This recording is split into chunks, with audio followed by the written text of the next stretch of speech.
Now we're. My breath.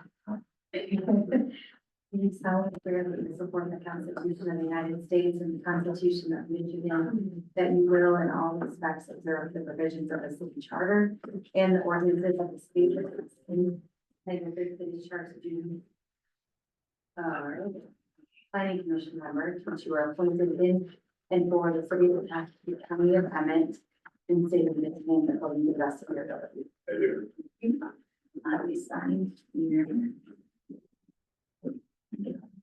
Wait, did you get that in line? I actually. Almost have a, you know, like, the other one is the rest. And then I'll sign, and then you're good. All right. Perfect. Thank you. Thank you. I'd like to call the planning commission Wednesday, September 18th, 2024 regular meeting to order at 6 p.m. What's this room called, Ken? Community room. All right, first item on the agenda, approval of minutes. Just to be sure, maybe my talk, I just a little bit longer. Okay. Buck, Here. Detmer, here, Reed, Here. McSweeney, Here. Newman, Here. Roxon, Present. Wilmot. Present. All right. Approval of minutes. The August 21st, 2024 regular meeting. Corrections, changes. Take a motion to approve. Rick? I'd like to, make an amendment to page 3, staff upgrades. Third paragraph. Relative to what I said. I think I said, with the tenant spaces open to Spring Street, or I should say Mitchell Street, or Charlottesville Avenue, not front and back. You did. That's what you Back? said. Yeah, you asked, that was the question that you asked, would they open to Mitchell Street? Mitchell Right, Street or Charlottesville Avenue. You said, I think you had, and we said Mitchell Street, that was the answer. Right, that's the answer, but Yeah, he didn't say. didn't go say to the front front of the back, building or toward the back. So we're gonna delete will open to, and delete the front of the building or toward the back, and add the street portion. yeah, that's the minutes. Second. Okay. Rick makes the motion, Charlie seconds, all in favor of passing, aye. Aye. So everyone voted yes and the motion passes. Now we have some work to do. We have this election of officers for the next week. So, I need clarification on the chairperson, secretary, Donna. Does anybody want clarification? So we don't have set rules, so since I've been chair, we've been using these rules, and I base them on the, how the board conventions, make candidate nominations. So, the suggested candidate rules, selection rules are: the chair opens the floor nominations.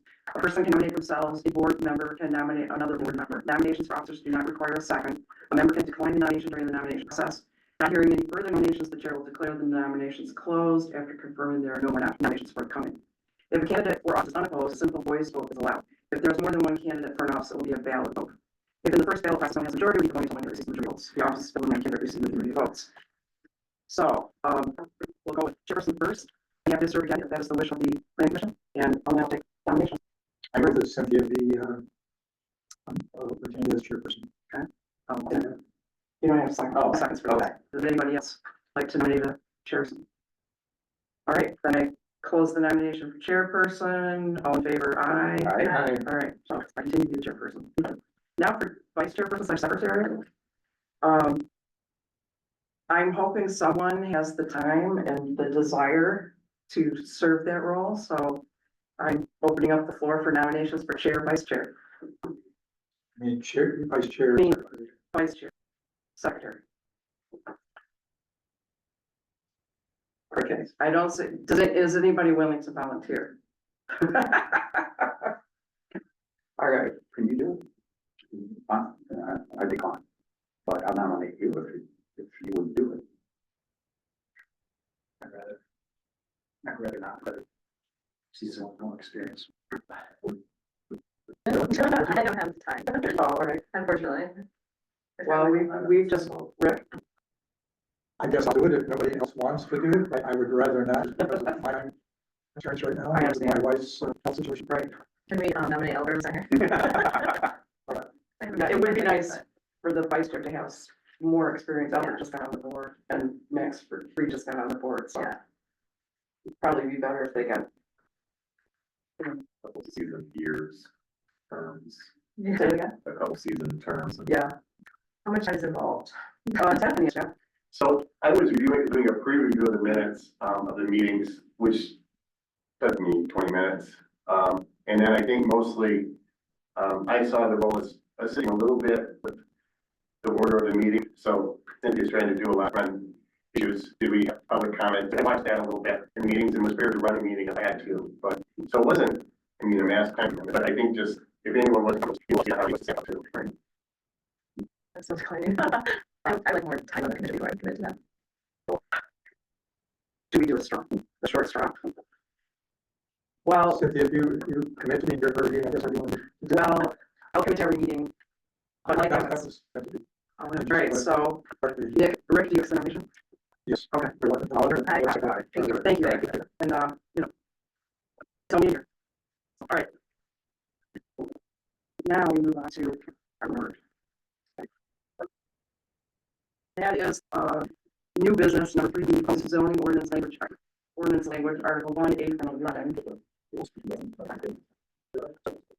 Madam Chair, before we get into the details, I put together a slideshow Oh, excellent. just to kind of go over where the changes were, how much are at the end of the section are. So, kind of give everybody an overview from here.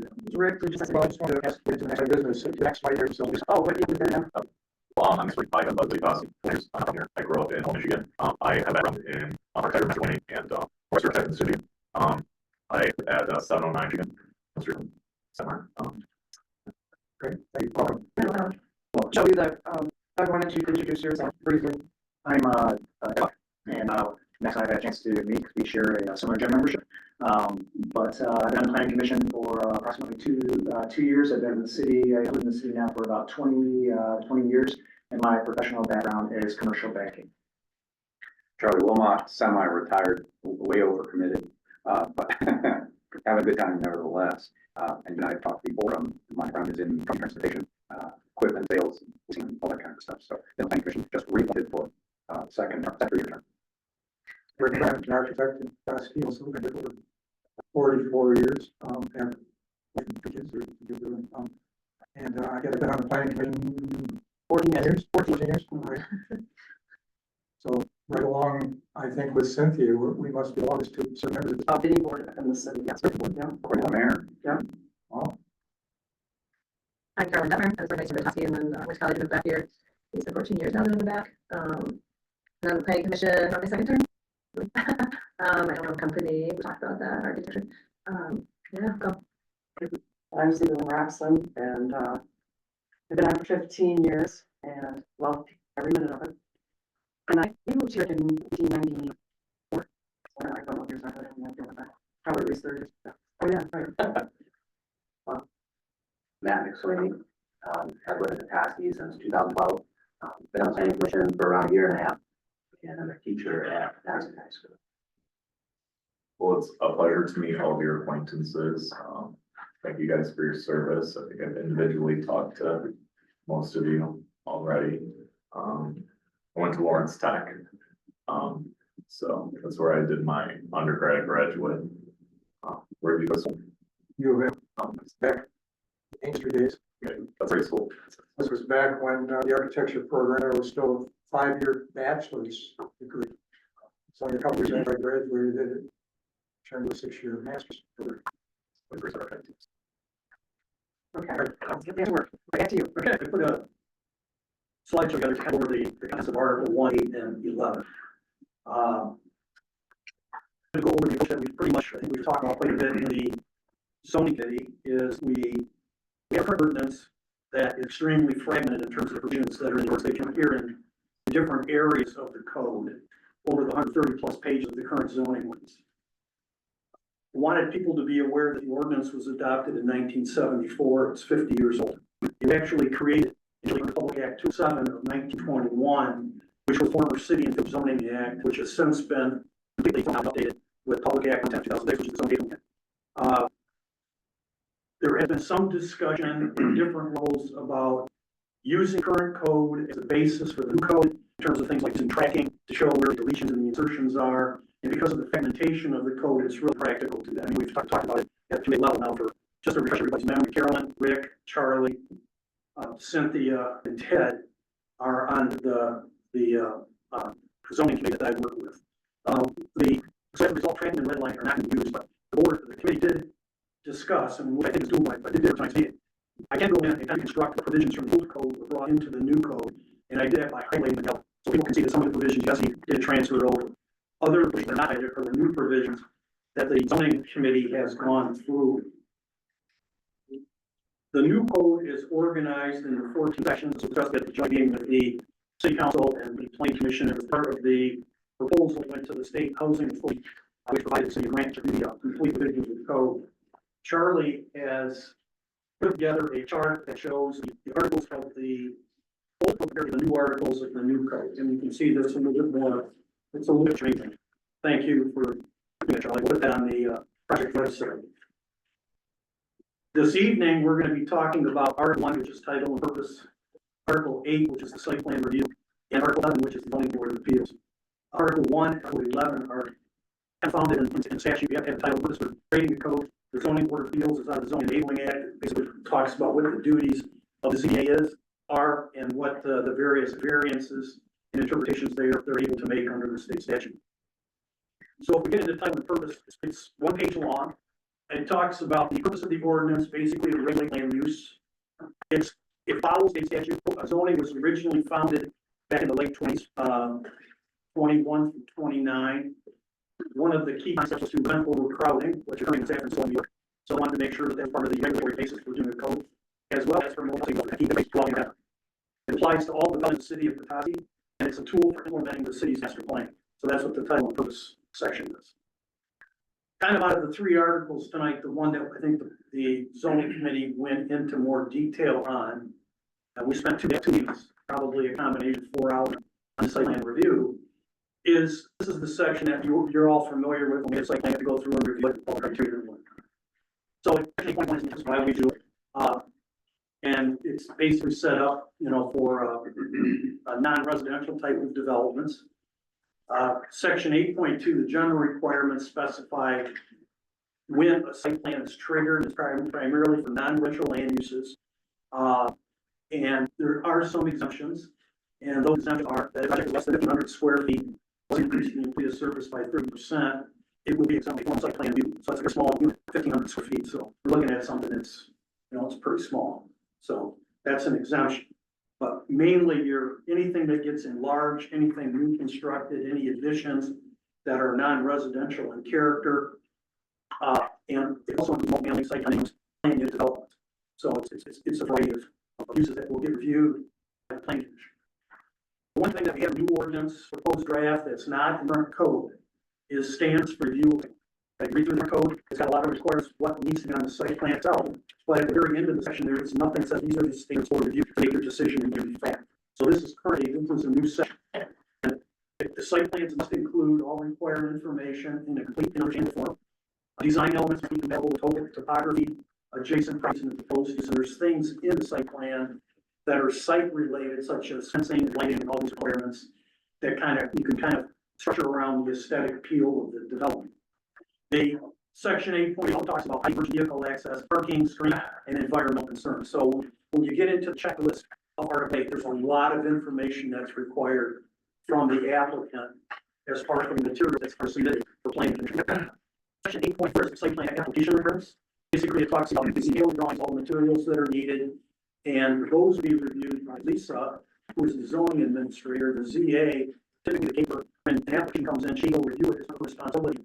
If it's complete, if it is complete, we'll get it. If it's not complete, then she usually does a of informing the applicant in terms of what their deficiencies are, so go back and supplement it. Section 8.4 also requires actually drawings. Plan must be submitted to review in various jurisdictions. If we're working on a project in state highway, MDOT's get a copy of the plans, as well as we send over to county, the building department, the soil, that's the soil erosion agency for the manages soil erosion for the city.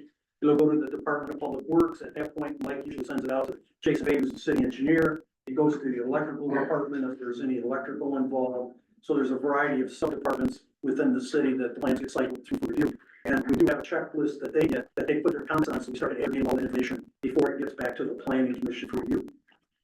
Section 8.5 in the ordinance is the application review procedures. That is currently not in the current code. So there's a whole new section. So applicants can request a pre-application meeting with the zoning administrator and myself.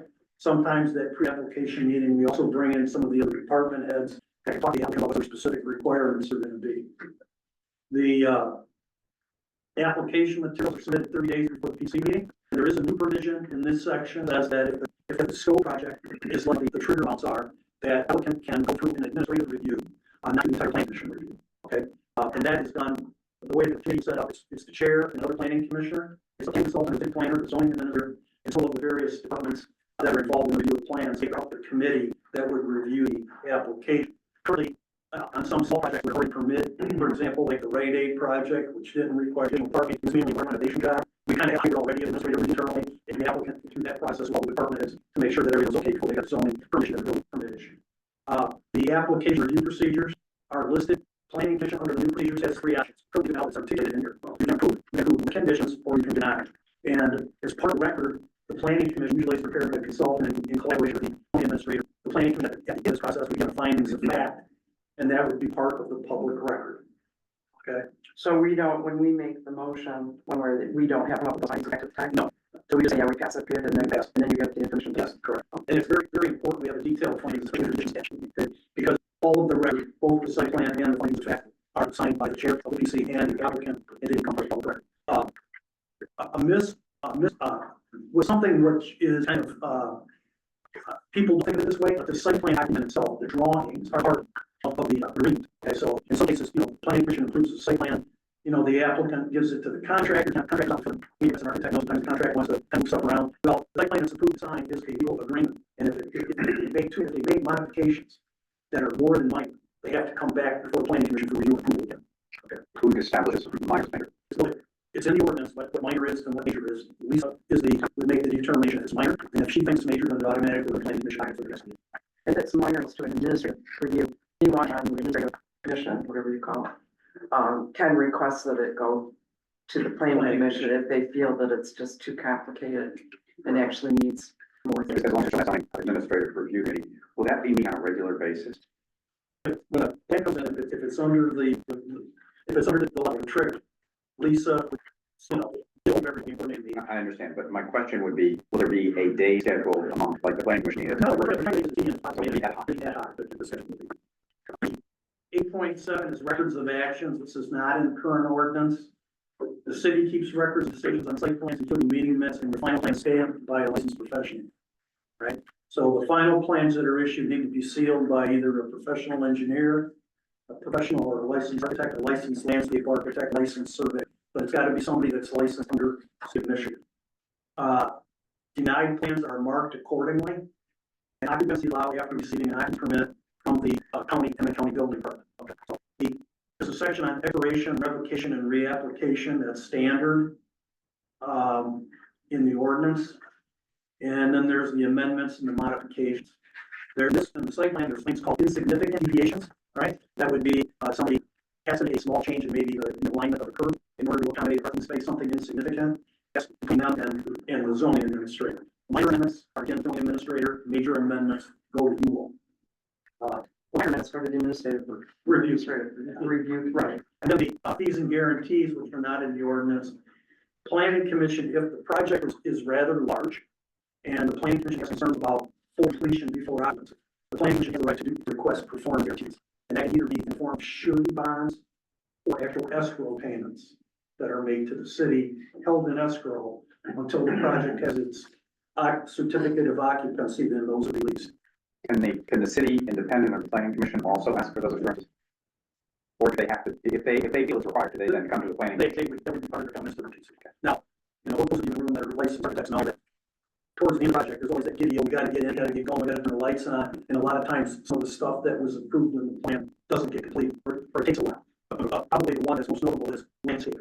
Everybody says, well, that's the reason on some large project, they want performance guarantee, that's totally discretionary. It's not a requirement, it's discretionary. That can be site plan review, and it's referenced in Article 12, which is the administration and enforcement provision of the zoning ordinance, which the zoning committee hasn't got to yet. But instead of duplicating all this information in each section, performance guarantees and fees are all referenced back to Article 12, which lays out how they're going to be administered. Article 11 is the zoning board of appeals. This is fundamentally based on state statute. The current ordinance, as I mentioned, reflects 8207, 1921.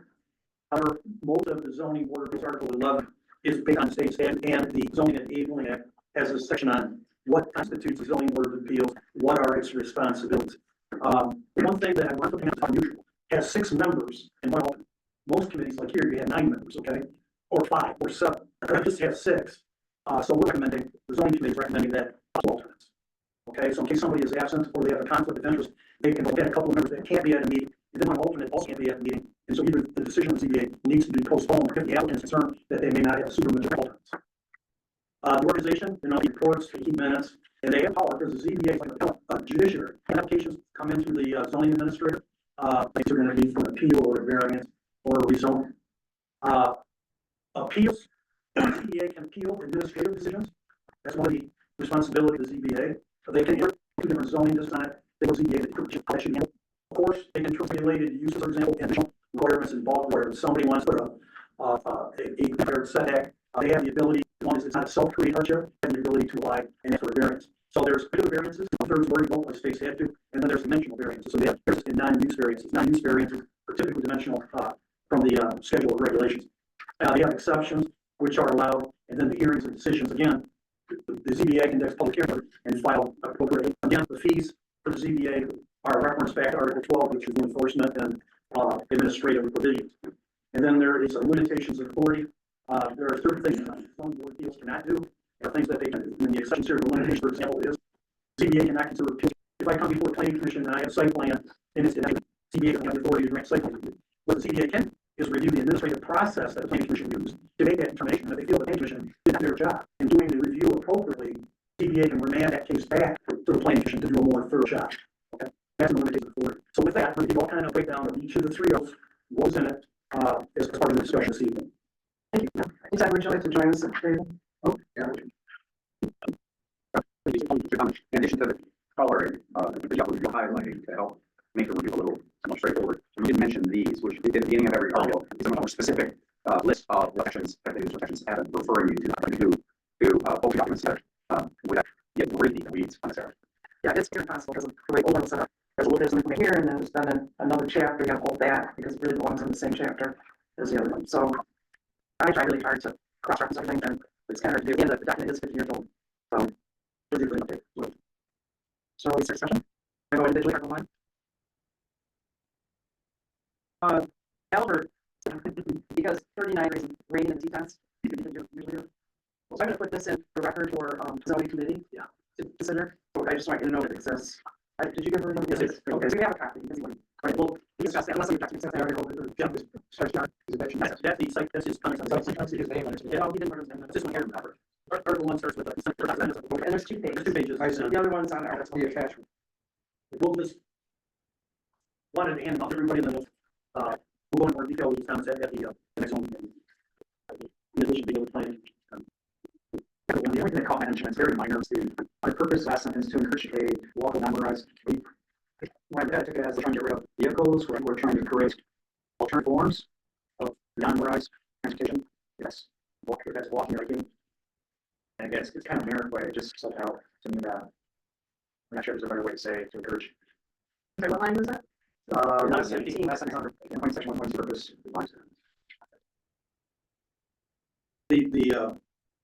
The walkable non-motorized community provision, I pulled out of the community master, which is kind of a different thing. So I think where you're getting at, Doug, is on line 14.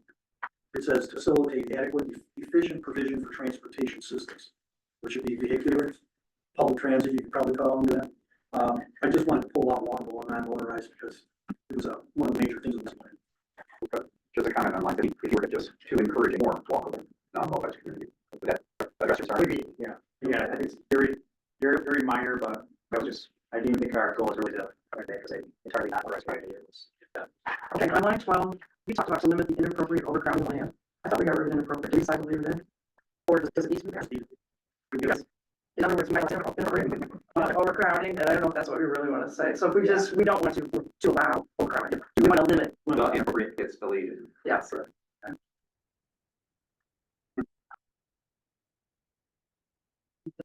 Discussion.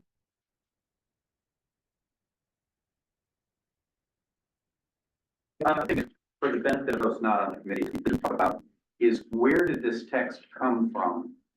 In part, we know it came right out of the Michigan, but I think like other sections are texts that you used before and that your firm has developed over time. So in that, the act in like for instance, this page, the whole text is really text that you used previously. And the purpose really, you look at this and you look at purposes, I mean, we have a lot of this stuff is in it. So some of this is pulled directly out of MZGA. Understood. Yeah, wasn't this very similar to one? Did we have this before? Yeah, it's very similar to what we currently have in New York. Yeah. But not worthy of making yellow. No, Yeah. I was gonna go through and maybe highlight a couple words and phrases I figured it's Right. Yeah. So, the big picture, everybody comfortable with Article 1, title and purpose? We don't need any more discussion. So, if we don't need any more discussion, then is this gonna go up on the website? It's on the website now. Oh, that's I only put up on the website every plant that comes to. So could you address that as long as you address that, you address process from on out with the individual sections and the whole. Okay, yeah, that's a good question. Okay, the way that we're, there's 5 of you that have been involved in the zoning. The zoning committee reviews drafts and performs their initial steps, sometimes several times. Before it gets to the point of the zoning committee is comfortable releasing it to the committee of whole, which was language. At that time, because then it becomes part of the PC packet. I will have articles posted on the project website. And then after the meeting tonight, probably on Friday, we will send out a e-blast to the 30 or 40 or 50 people that have signed up, letting know that articles 1, 8, and 11 are on the project website review, and if they want to comment, they can send me an email with their comments. Once the PC signs off on, like you did tonight on Article 1, any article that you sign off that you're comfortable with, I'm going to transmit to the mayor and city council for information only, for them to review and give me their comments individually. So when they get the full document, okay, the full complete document, they would have already reviewed this individual section. At least I have their content, which is the sorry. And will that go back down? So all the comments that we have, so the committee will then do a summary review of all the concrete and of these. Correct. Which then again go back to the planning. It goes back to the beginning. At that point, then we put it aside and we build the entire document. And then once with the entire document done, then it's available for review. So it's kind of available to hearing and then yeah, it's kind of a process. But, you know, a lot has to go into it before, because as we make changes, some of them are going to be, we might reconsider height, we might reconsider setbacks. We're going to reconsider the naming of different zoning districts.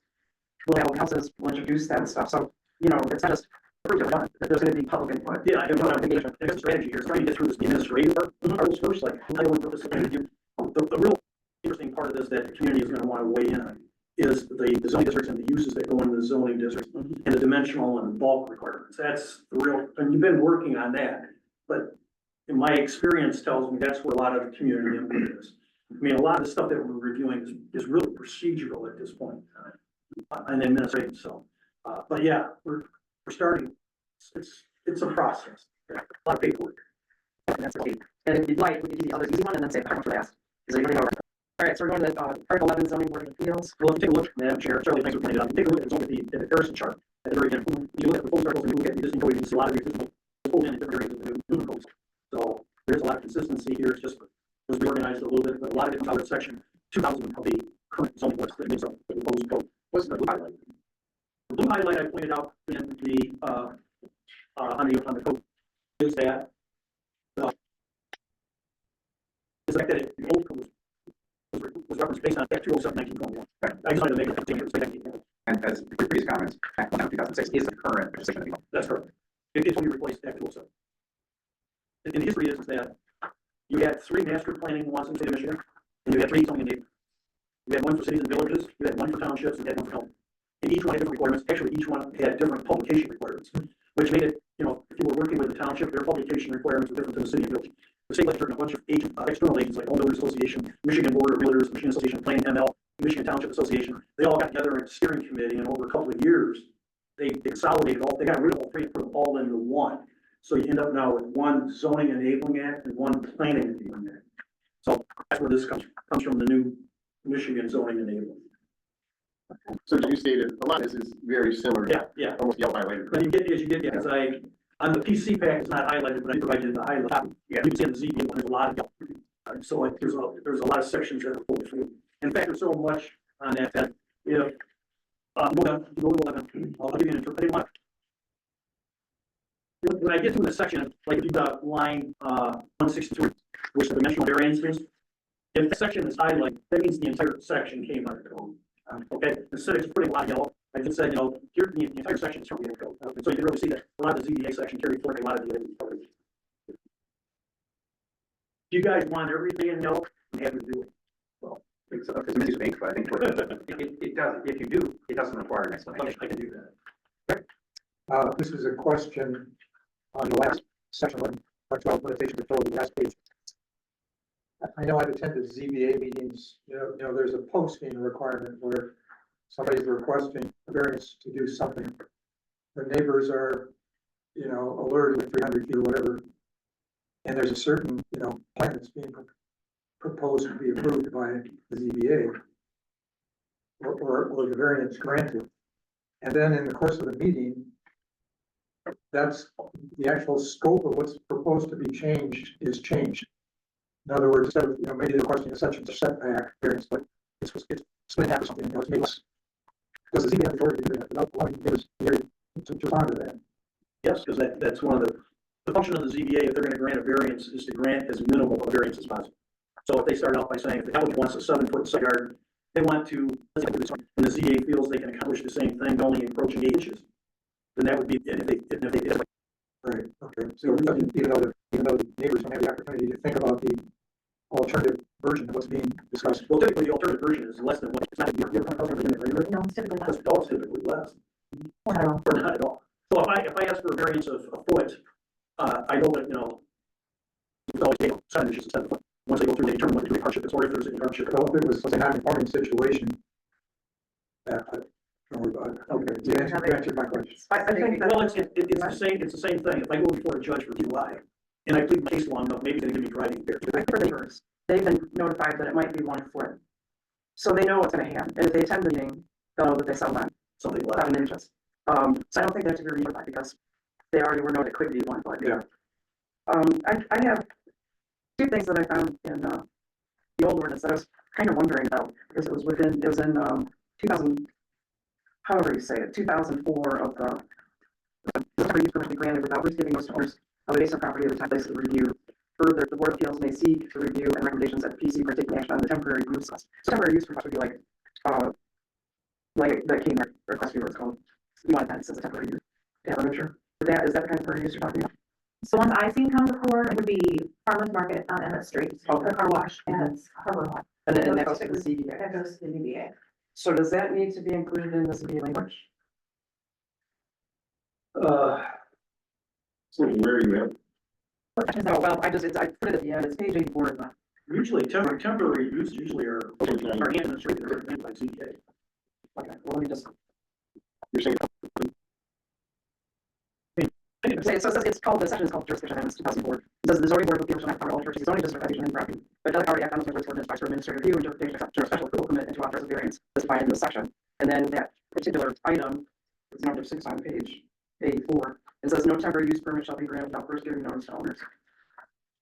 So I don't know if that, and the other thing that is also included at the end, which is the 2006 language says the decision of the board of appeals shall final a party agrees decision yields a circle. Is that something that's decision? So it doesn't need to be on. what you're saying is, on a current issue, let's say the zoning appeals with your temporary permit appeals. And then do that, but you have to notice the orders, you don't have that. Is that happening right now? Are temporary use permits going before the ZBA? They are coming. It's probably, yeah. Yeah, it's very unusual for temporary, someone's got a temporary grant. If you handle administratively, it's instruction of the building code for that. Doesn't result in zone board of appeals for that. Like something, Yeah. But it is considered. Well, the other thing is ZBA was currently 750. 6 months. No, 6 months. So are you, Likely by the ZBA example. yeah, but we go to the ZBA for the permit, it's just. Yeah. No, you're We talking. go for the permit. Yeah. Yeah, somebody wants to go to the temporary. This is not the right, Sort of ZBA for the time. they didn't have one. They did. That was just something they were inquiring Oh, about. okay. Yeah, so, I mean, it's your fault, I just thought it was a little bit kind of extreme. Yeah, and if it's not in there, does that mean, does that need to be put somewhere that a temporary use would be decided by the? I guess, like I'm talking about, selling our code, wanted to put in provision that the owners of the adjacent property, so I'm assuming granting that temporary use permit is a power that the ZBA has, but I'm also assuming that the notice to property owners is discretionary by the city, and they decide to put that in. I think institutionalized. Yeah. Giving us to one adjacent property owner. It seems like a decent provision to have. Or a lot of provisions under any exceptions and stuff approvals, you know. So for example, I know, I believe chapter, yes, for benefits, those are required to send notice to register and do this and bring that's something I assume could potentially be done, that's what the planning commission decides, but if you wanted a temporary use to go through staff review, we could, that staff notifies everyone within 300 feet or a certain distance, as part of the zero process, if that's a concern. But it's something we do with issuing a best practice license, because those are residential districts, like, those people get noticed, they're typically not in residential districts, they're in business districts, is at least what I see on it, so I don't really necessarily, For temporary use, the, like Pennsylvania Park and Art Show, that would be temporary use, that's allowed. that would be allowed to, That's the process of restoration. Okay. So I don't know if this, if it's a issue. yeah, so there was Car Wash at Harbor Hall, and then Bar Market and Internet Street, so those are literally the two that I know of, that have, at least in the last 20 years, so, The zoning board of appeals for. Right, and the, for the car wash, that was neighbor driven, wasn't it? Yes, because we Yeah. did receive complaints about. So when there's a temporary use happening, then the neighbors have a place to go to discuss it. Right, if they object, as it was for that, it was struck down on Saturday morning, it was. Yeah, they were it was a provided water, for carrying for temporary use for last week.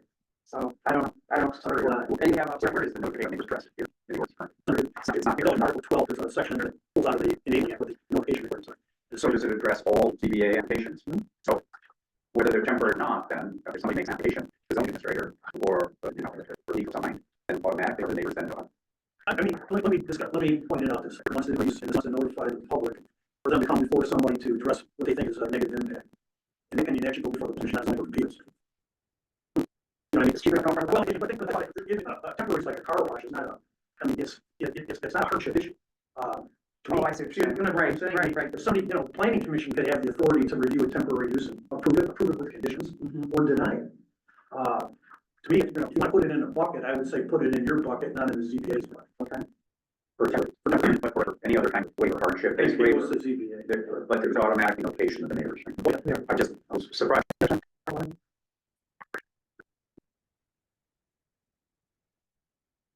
All right, now the Article 8.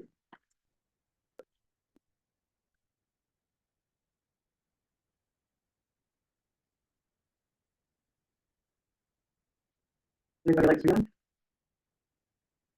Right. Oh, this is a simple one. I thought we talked about this in I bring it up on April 7th, line 288, last page, second last page, where as drawings. Typically projects have both drawings and with specifications. Sometimes both can change. So I forgot to say as a foundation. You did bring it up, but you brought it up when we were playing all the time. Okay. So what number are we for now? 289, 291. As I call it, just title that, instead of as-built drawings, I would say as-built documentation. And then once the project has been issued, a certificate of occupancy, then shall have blah, blah, blah. So they're complete on digital, as-built site drawings, site by owner, Like, site drawings and documentation. and specifications. Wait a minute. Oh, wait, it doesn't have 2 scale, do we want to include 2 scale? Yes. So, digital 2 scale as built site plan or digital as built site plan? The as-built scale, site drawings and specifications. So I'm curious how you follow up on this. This is new, and we would be, the zoning administrator would be following it up, this version. Man, What, and I think you gave an example earlier, but the insignificant deviations, what, was that where you gave the example of the curb? Yeah, we've got to have it adjusted, Okay. how many parking spaces. So that's just the zoning administrator determining what, if it's Yeah, insignificant. we had to put it come up with something, and we had to make it order, like, you know, they put in something and they realize it's extremely close to like manhole or a water tap, and they gotta move it a little bit, it's kind of, Okay. I'm not gonna run through the planning commission for that. And there's some language in here, in general, what a significant deviation is. 3.84 line somewhere there. Yep. No material changes to or impact neighboring property, general public, or those intended to occupy or use proposed housing. Yeah, page 3, So the other question, at the beginning of the kind of line 9, yeah, previous, I don't know if I asked this or not, if we sounded, but our previous, what needs site plan review, so at the kind of 8.1 site plan review required, site plan review required. So can we talk about that? I can't What do you think of that? And our current one, that says third for second review. Can we read it again? It's basically about single residential, so not single residential, anything else required off-street parking would put it here for site plan review. Would be required, either ARC or planning commission. Listen, I mean, I'm at problem, I mean, I said when I go, Well, that could be working into later. What is it? That's why I'm asking. Yeah, you know, I would just suggest that we're thinking about that we just limit some two. I mean, maybe say a single, a duplex or family or a triplex, and you go say, You're trying to get a bigger size of commercial. well, okay, it's a residential, it says in the current code, it's a single family or a two family, does not equal residential. Right. So I'm suggesting we want to carry that over. We increase scope to say single family, two family, triplex. Yeah, I agree with that. So I can carry that over if you want. So that would, we could be adding a letter to site. Yeah, you guys current ones open, what section is that you read? That was 1716B. 17, 16, 20. Which on page 16, what you. If I could, and thanks for the presentation, it was a good summary for the big group, because we've been working stuff and trying to let everyone know what doing what's happening with them, so that's very good. I have nothing here, it's basically 8.3 standards review, site plan approval, in our current starts on 53, and you seem to say that we didn't have it. But I very much felt we did have it. But it was never categorized in the ordinance as standards for review. Well, one of the things with this current one is it's very hard to read, it's not labeled well. So as I almost, I don't want to read like a sentence, but it's not blacked out. So when I get, if you look at our current one, if you have it, So what page are you on? page 71, 1716, 3, standard performance requirements for site elements is what it's labeled, not very well. And then it's building and accessory structures A, ingress and egress B, landscaping, swing buffer C, height, mandatory features E, parking F, sidewalks G, signage H, stormwater drainage I, trash storage J, utilities K. That's what I took to be in our current ordinance, the standards for review. That's what we did, performance based. So, Standard performance requirements for site plan. Performance requirement, but it's not standard for review. so we did previously, is we said, well, these are requirements that also went through each of those elements. And I added them under the title calling standards for site plan review. You have to have a basis to uphold the conditions in it. And so that's why it's added line yellow. Yeah. But I want to permits, again, I couldn't find that. So just for everyone here, this section, that's what I was trying to do. A lot of the guts of what you're doing, the standards for site plan approval, 8.3, starting on line 53. That's why I was looking at this 1716, number 3, which had many of these elements, and we talked about it, like, some of them, so mostly here, John added some, and then just the way this goes, I'm kind of putting it up. There's an Article 6, we're working on Article 8. So there's some of the things John wanted to not put in the site plan review section, we'll put in another section, which we haven't gotten to yet here, called site development standards. And I specifically see this landscaping, stormwater management, building scale, mass, and design. So some of those elements were previously in elements and kind of in the section. They're not gone, they're in this other section. I just wanted to point that out. So, that's too confusing. It's a big site elements, number 6 site development. So that's what all that stuff is. So give me the everyone here again, so I can remember why you didn't put it here. If you wanted it in another section. Because they're more detailed. It's all standard, that includes like all of the park requirements. Yeah. So instead of putting site plan review, they're going to be in the site development requirements, a lot more details on land. There's a pretty section, detailed section in the current code of landscape. Right. Yeah. So you put it under site development guideline rather than site plan, because you're going to follow those for things like when you review plan developments, you're still going to have to review the site development section too. Right. If you want to exclude improvement, then that's what site health regulations, and then the specific you're going to evaluate. And it's real concrete, that site circulation. If I look at this, and it's less concrete, it's more the bigger picture. So we have our checks. Well, I got one set found out, but this is, these are kind of, look at it, it's here on the. So exterior, what we're talking about, if you have a current. So page 73, letter D, lighting. Oh, yeah. So that's what I'm saying. That's real On specific. the current one, pictures could only be 20 feet in height. That's in development requirements. Right. Yes, They're not really standards. you don't set these standards. We always like it. So I guess what you just suggest, what I didn't understand is, if we're talking about a PUD, we find it in the development, site plan review, you say, it's gonna follow this section 8. You're trying to rewrite this whole thing we just talked about here. No. You're actually gonna say section 8, and you're gonna say Article 6 too. Yes. So the question begs back, would it? You want to have it set up. Yeah, section article is really the specification. So like the lighting talks about the height of the light, it talks about the amount of lumens, it talks about the foot candle, it talks about. Right. You don't want to put that. You don't put it in here. You just say that planning commission is reviewing the site plan. Exterior lighting shall be designed so that it shields from adjoining properties. Visual glare is minimized so that it does not impede vision of drivers along adjacent streets. That's kind of like the standard for the review, but the applicant has the specifications in the site development chapter, which is, based on foot candles, depending on. Way more specific. Way more specific. So we as a planning commission then don't, that's done by staff. That's part of the So standard. the review, does that and approves it. So when it comes to us, we've taken care of it. Yeah, I guess the other thing to clarify it is, it says parking, the article, so we don't have parking requirements in the site. This is what we're doing, but we have to assume that it's. It's a detail where under the parking provisions under the Article 6, it says the restaurant has to have so many parking spaces per square foot. Okay, that's not admitted in the staff Okay, so that's a review, but as a planning commission, we do a site plan review, and then we have a public, we don't have a public hearing. We do the site plan review, but, which is what this says. Which one else, we normally, like on parking, when I look at age parking standards, in the site plan review, I think what you're asking is, you're not just gonna say it meets the standards, you want to be a little more detailed. Yeah. They have 154 spaces, They're 106. required to have this many. Yeah. That's a staff review. Yeah, okay, so, Line 53, 8.3, standards for site plan. Shouldn't that be rapidly review and approval? The standard for what is going to be. Doesn't, it can be, yeah, but that gets confusing with what happens in Just general. under site plan review, or like, that's, Well, yeah, this is site plan review. Right, and 6 is called site development standards. You know, so standards for site plan approval is what we go through, is our sheet for finding of fact. Years ago, wait, yeah, because when you example this, quote on our, I mean, just for each one of these will, based on the site level standards. Thanks for people here, and this is the way I was thinking. Was there any section there?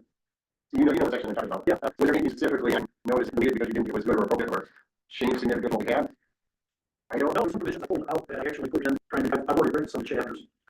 There's the issue of, I found some of the stuff that we were talking about that I thought you guys would go off the reservation on. You know, we got talked about building materials. Yes, and all yeah. that. Okay, I found that in the back part of the ordinance, and it wasn't like, I brought that in under, I think, a section called supplemental regulations. Okay, so that applies, not only that applies to everything, just not site plan. So that's in Article 6 then? Yes, see, they're in supplemental, but it allows the planning commission to look at those issues, on projects that are, you know, like plan development, site condominiums, those types of things we might be involved in. So in general, it wouldn't be available to us for, It would, even just a normal site plan review. made it available for everyone. Wonderful. So I found those nuggets in there, and they weren't really assigned to anything, so I put them more in a different section that says, hey, general provisions that apply to all of this. Excellent. but we don't review different reviews for all the districts. No, there are many things that you do review, like we talked at the meeting, plan development, where as for the PD, you want to review conceptual elevations and materials and all that, even before it goes to. So we reference Article 6. That's the issue. I mean, the danger is that you're not in the whole code, so you can't cross-reference right those things. Right now, if you read around this all and tie together, right now we're just looking at vertical individual. So as far as I could tell, I thought they basically included everything we had. Sometimes the language was slightly different. The subcommittee asked a few questions, and then more detailed stuff was going to be in this Article 6. You were concerned we had lots of detail.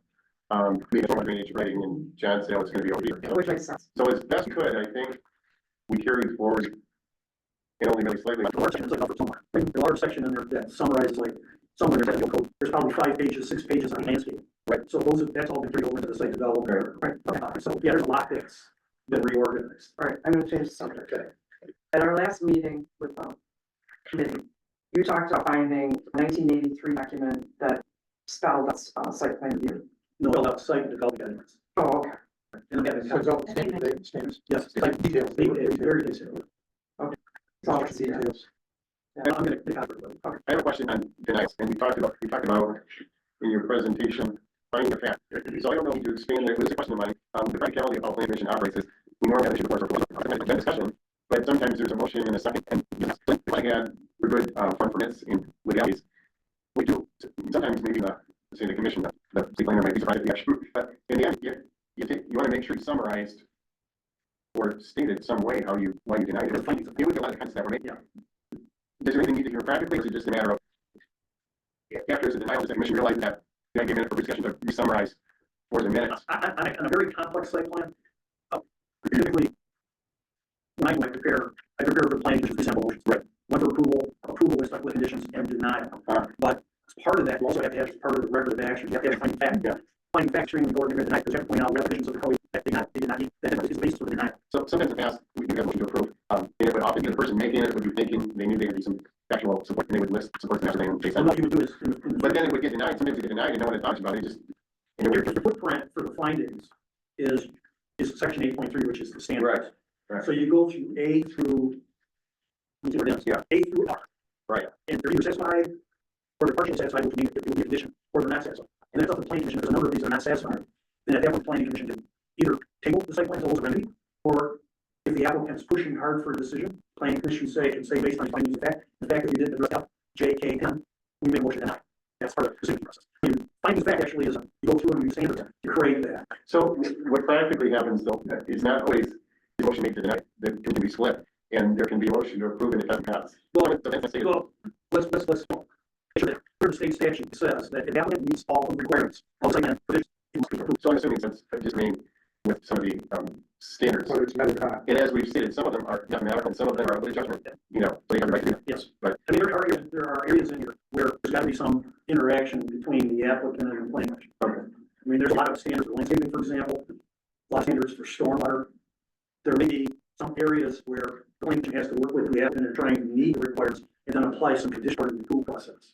But you gotta fall back on the standards, you know, and that's probably the most important thing. When we sit down at pre-application meeting, we tell them they have to make sure they address everything in 8.4, which is all the requirements of the checklist. But then we tell them, your site plan is going to be evaluated based on how you address 8.3 standards of approval.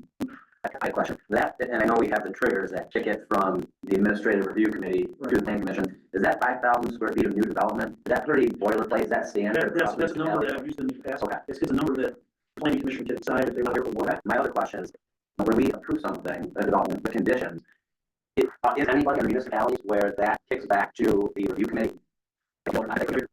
I mean, without something killing, and we have our document, we get approval condition, and we get information where that could just say if the administrative review committee and you guys approve it, and they don't have to come back Yeah, in. if the project's on the administrative review, and if they find that all things that they with conditions, they have to meet those conditions as part of that process. Just like if the planning commission said, we're going to approve a condition. We might We've approved something conditionally, and obviously, as a motion, as a condition, I would often state for clarification, for instance, if city staff was gonna, so I would want to make it very clear, if there was some lighting issue that had to be resolved, the condition would be resolved, but my motion would be, the condition be resolved, with city. Did the planning commission want to come back to rediscuss the condition, or do you want to that's what happened with one condition.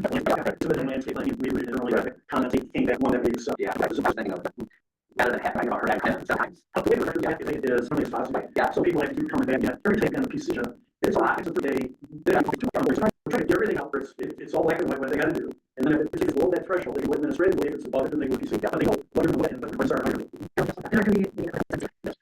But we're see that on top that it's signed both sides, that's on some. Or do we want to have that kind of our sign review standard? That's everything on sign ordinance. So that's on the, they have details of the, They have the details of the sign. so we have the standard. It is. It says, design plan, right, it's already signed. It's like, But it's not also part of the approval. no, it doesn't need that. That's signed. Right, and if we're sign it? Site plan almost ever have. One of the requirements was, they have to submit a complete site plan, they would never have, it's signed, I would always ask why we talking to them about the site. I mean, it seems pretty intuitive, but shouldn't one of the standards for review be that it's met all the requirements? Well, Clear lists. we can also waive.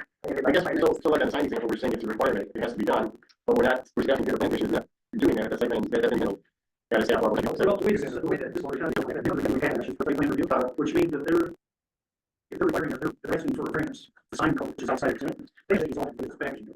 Well, that's the requirement. I mean, it's just like you're gonna be required to get their code review as part of the process, you know, I say, we're working it, we care what I'm say. No, we forgot to take the sign, we do care what signs come in.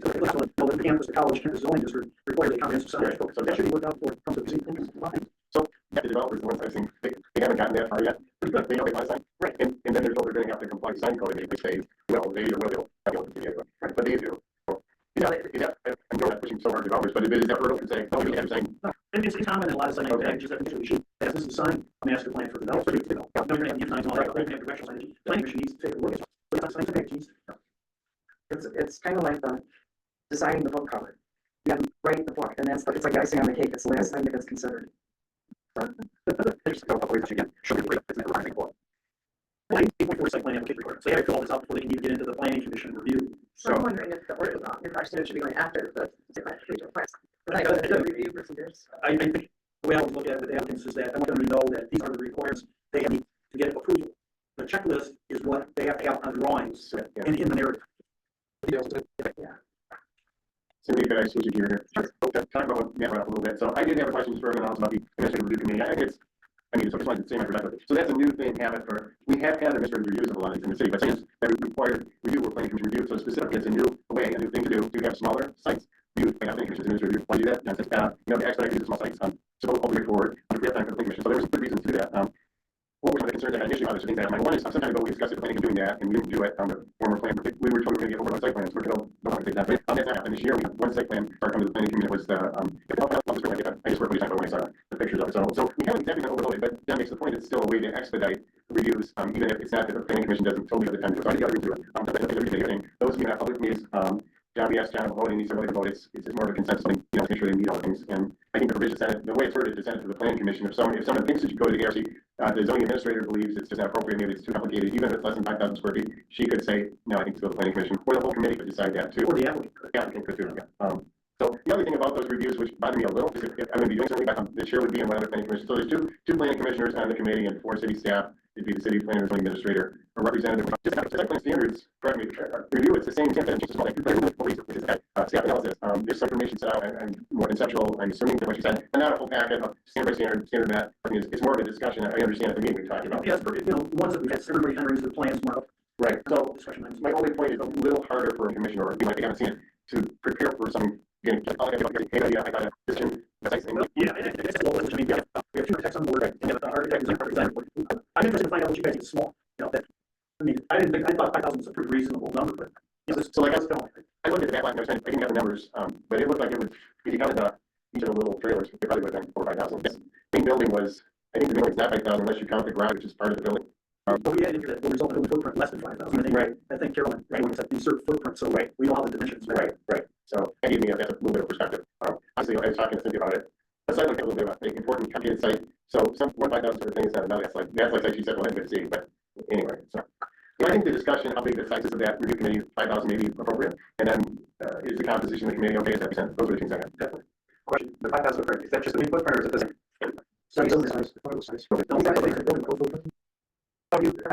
That was a gut instinct about what a reasonable size of an administrative review committee.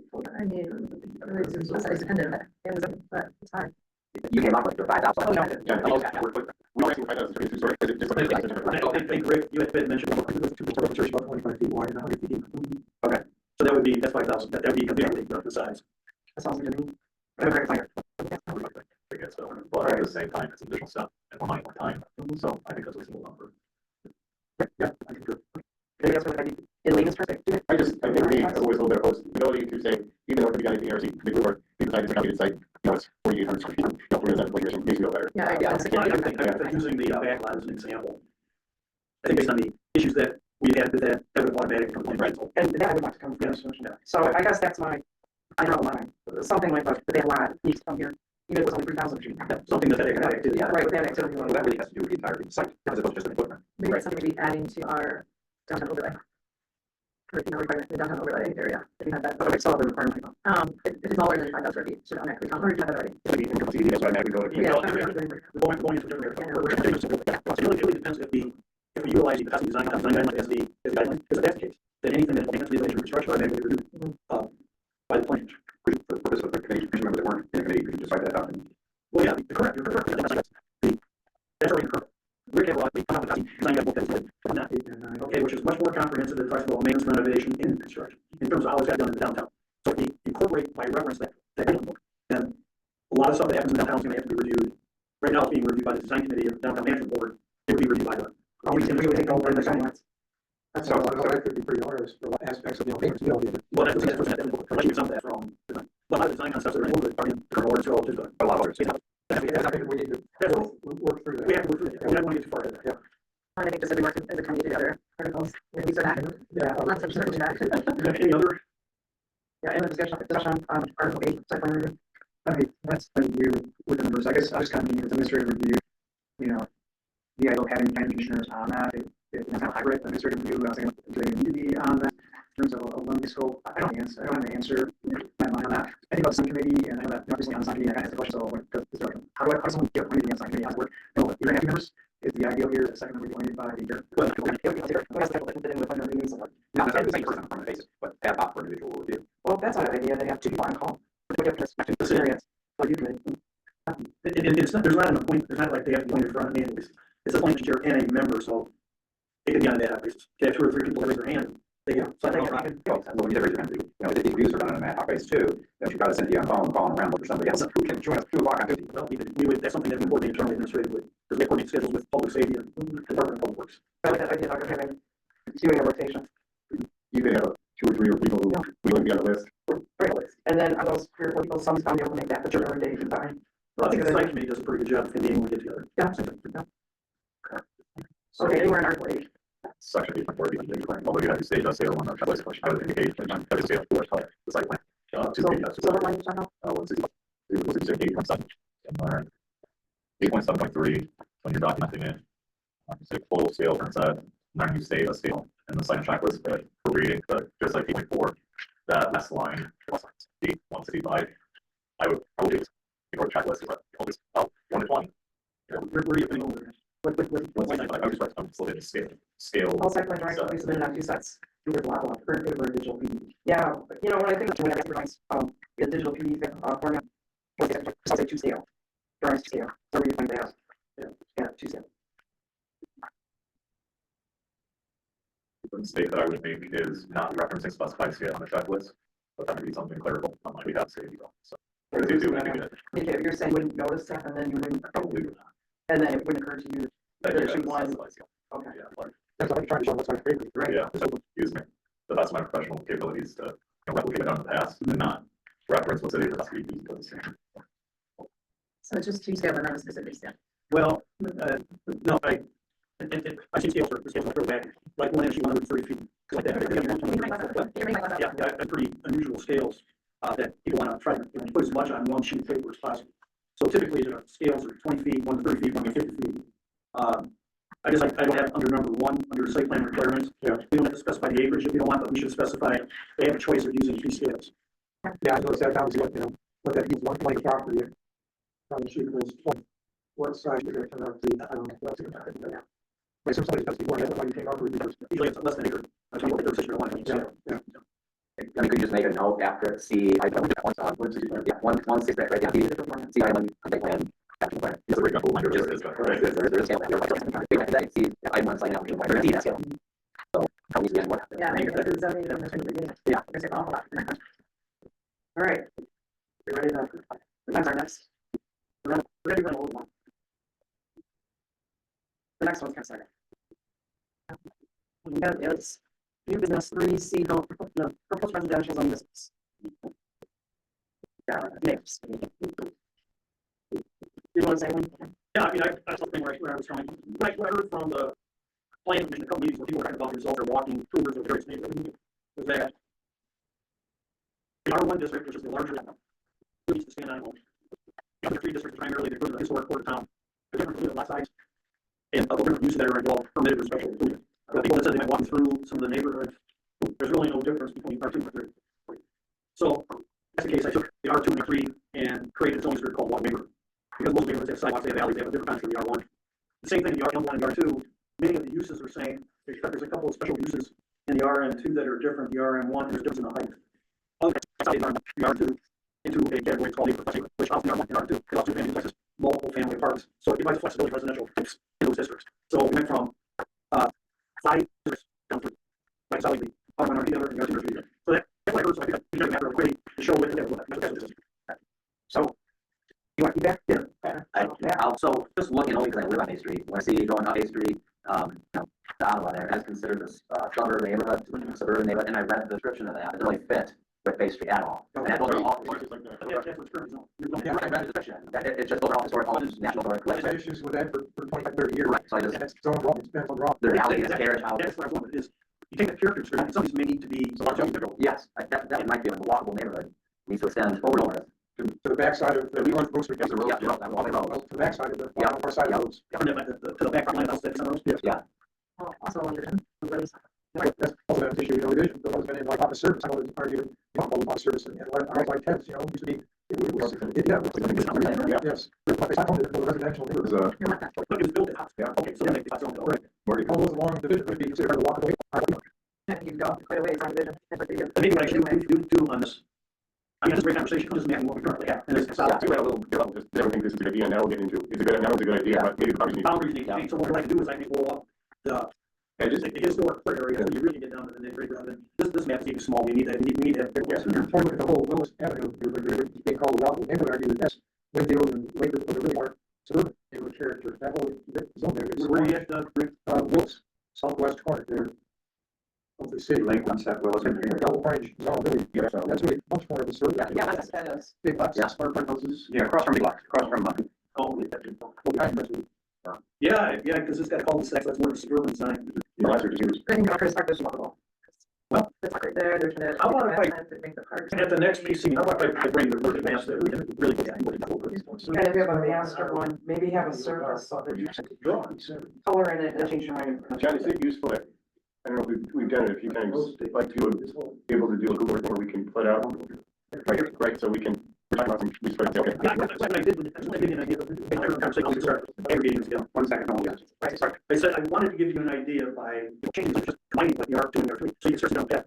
Then I need to come here, as Sam, like, I think my goal is, this is that point where we want to get a map, like that, and really get into deciding if areas should be urban, what areas you Yeah, want. and I agree, step number one is, do we agree with the division into, because you divided into walking, and sort of, that's step number one, and if so, we all have to think about where we want the boundaries to be. Right, and considering the suburban walkable flex neighborhood, they're combining to, and especially in the flex neighborhood, where the rates are different, for depending on how close they're to CD, we try to transition and spec out a little bit.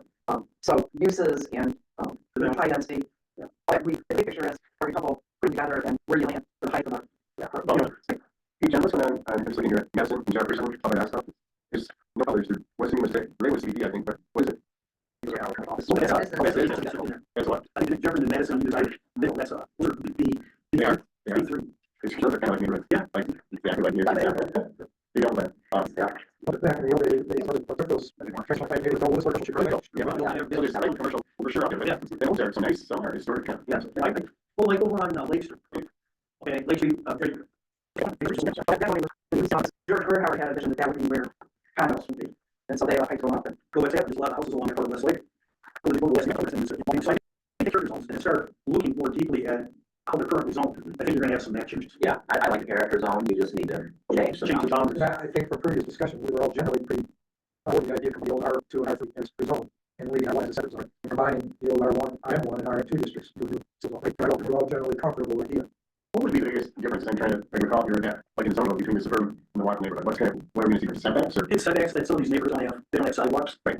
They don't have lights, they don't have, see some of it, right. The new, south and southeast where we deal with, traditional suburban where they, call them markets. So like, if I think that we, like, well, technically, so it's in this area, but it's developed here, and it's more. So it's southern, yeah. You say the same kind of, right? Yeah. But I think the proposition is correct, that he's created some new one-tip zones, and we just have to go back and by the neighborhoods and decide where we think the boundaries are. Yeah. Or Google and work on that here, whatever. Yeah, we have every word. I think what's happened is, there's not a lot of things that are inside these agents to look at older historic areas, and the ones I'm looking at, the Madison, Monroe, Jefferson, those neighborhoods on the west side of Bear River. They look at those neighborhoods, they're starting to decline a little bit. So maybe the solution is, let's zone from fan. Right. They might have never fan, right? They've got renovated, inverted, they have a few in there. Except for care. So I think we have to be a little sensitive that the zoning has traditionally been in place 50 years. Lake Street's a great example. The vision at one time about going to be high, multi-story condominiums because of the it's a nice walkable neighborhood. The whole Elizabeth Street is on the east side of River 2, falling down. It really is a historic neighborhood. It's not unlike East Mitchell neighborhoods. So the character zones that we've talked about don't necessarily at this point define these, they define the physical characteristics of the neighborhoods. Do they have curb and gutter? Do they have sidewalks? Do they have garages? Do they have former carriage house? That's a character. Okay, they're on typically smaller lots. And then you have, the suburban style, which is larger lots, some of them are in cul-de-sacs. They were developed in the 60s and 70s, they have more of a suburban feel to them. And then you got the areas where, like along Emmett Street, we all know now, you got combination single family, that's where you have the lots at Long Square, and up and right down 3rd, and you got conversion going on from industrial to bigger one. So in those districts, I think when lots get built, that area is going to have a completely different feel to the city. It's going to have high-rise apartments, it's going to have single family. You got some businesses there like the Northern Express Printing. Then you got Elden Piper, small little brewery. It kind of has its own context to it. It's got to be recognized. And it becomes more of kind of a mixed-use neighborhood. And so character, it's a character different what you see in the middle in Michigan and stage, different character. So it's a character that we should start thinking about that defines the land uses. John, I'm trying to wrap my mind on like all kinds of areas that we live in and know they're most familiar with. And so I'm in Ward 2, and I'm thinking about these neighborhoods kind of around like where the corner grocery is. And I think about they're all in the walkable neighborhood areas. But if you walk in there, especially if you go through, I think it's Mendel, it's by like some of these streets don't have sidewalks. They certainly were built in the 50s, 60s, 70s, and so from the high school all the way. Hazelton, Klondike, Crusoe, all those ones there. But yes, they are kind of close to service, to go to downtown, and if not, you can kind of get onto a sidewalk. You know what I mean? Like so they're kind of close proximity to the rest of those neighborhoods, and they're all characteristics for all single family homes. So I guess I'm trying to wrap my mind around these little nuances of the definition of those areas. And It's hard to be walkable and without sidewalk. But yeah, some of those, the only thing that's missing is the sidewalk. It's not that you here. People that live there probably walk a lot. Yeah. They need a There's so much sidewalk. Yeah, exactly. maybe harder to find as a walkable neighborhood. It's- Out on the sidewalk, it's- but still walk. It's food for thought. Yeah. No, you know, we go to the regulatory, this is where we plan for it. And I want to give you a certain amount based on the 2 or 3 meetings you're talking about inventory. How we can start taking that and really taking a look at the city and doing that. So. Or maybe it's like, we have different terms. Yeah. So for a walkable neighborhood, maybe we want to call it a traditional. That's right. Yeah. That might incorporate the character better. I think Ted, when he read some urban, you're like, Okay, I'll bring it, Lauren, we'll bring it. So, now it's the, comment was, public like, Christian speak. Yeah, Chris, and comments. So Ted is no longer a commission, however, I decided to appoint him as a member of the advisory committee, according to the committee members of the committee. So I just wanted to let you know that I guess, what's up doing. And Ted, thank you for your service. You're always prepared and, smart guy in the room. And, Maybe people can disagree, but it's still true, it's really good. yeah, we are. All right. And hope you yourself take next. All right, and so any updates? Oh. I've given Mandy anything to say. That's it for me. I just got one comment, give everybody a copy of this, because a famous plug for walk. Okay. All right, so there's no more business. I have a question. Have you heard anything about the pest market? Has there been any? Nothing? Yeah, nothing. I'm not sure. Oh, yes, So there was competition. Yeah. All right, there's no more business before us. This meeting is adjourned at 8:16 p.m. Okay, this was a great meeting. Thank you. Thanks, everybody. Thank you. You're telling your question.